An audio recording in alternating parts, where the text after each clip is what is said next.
My Littleton group leader family, happy April.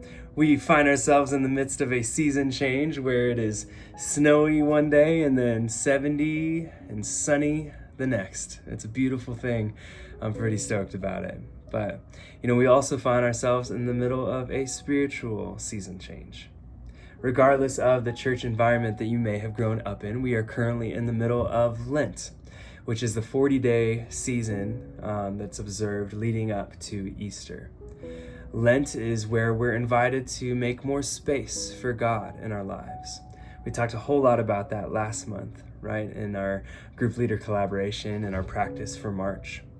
But it's a season where we open our hands, where we release that which may be causing death or bringing death in our lives, and then instead posture ourselves to receive from God that which will bring new life, to step more fully into resurrection on Easter. Lent is a season of preparation. Historically, we have on record that early Christians were observing Lent or some sort of Lenten type season, this kind of same thing, as early as the year 330 AD. To put that in perspective for you, we don't actually see the church celebrate like Christmas as this church-wide like celebration or feast until 200 years later.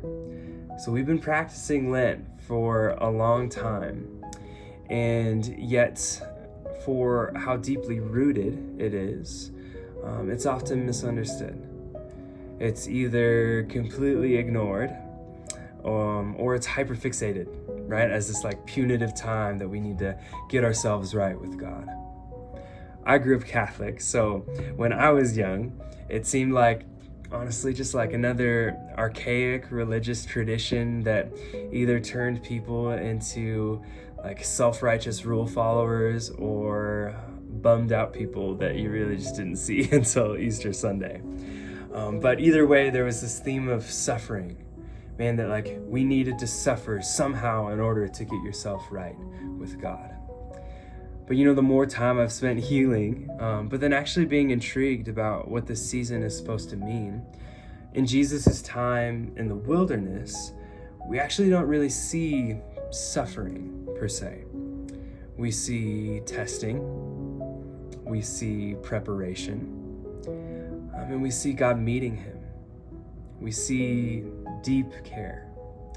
It's the same thing for the Israelites in the wilderness. It wasn't like this time of punishment. It's not like God was putting them in a timeout. We see God taking them there to meet them, for them to get to know God in a more intimate way. And so this is the image that I want you to have in your minds for Lent, because there is an act of repentance, absolutely. There's a turning away from that which brings death towards the God that brings new life. The Greek word for repentance, which sounds a lot kind of heavy, right?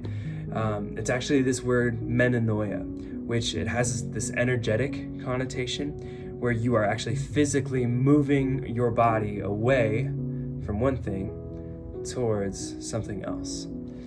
And so there is repentance, but at its heart, Lent is a journey about returning home.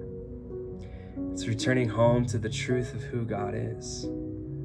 It's a returning home to the truth of who God created us to be.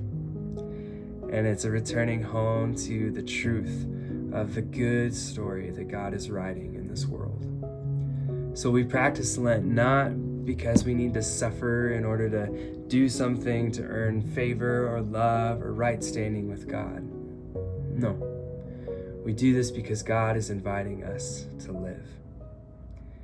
And so what new life do you feel God inviting you into in this season? What is that thing that isn't bringing you true life, that you need to turn away from? Can I challenge all of us to just take the next 2 weeks to really cultivate the soil in our hearts and make more space for God to grow something, more beautiful, more transformative in us than we could ever do by ourselves, than we could ever ask or imagine. So that's where I want to leave you guys for this month as we look towards Easter. I'd love to see you at our group leader collaboration. I got a lot more to say, and I got a fun gift for you. And then otherwise, I can't wait to see you all over the next couple weekends as we celebrate the life and the death and the sacrifice that our King, that our King gave us. I love you guys. Grace and peace.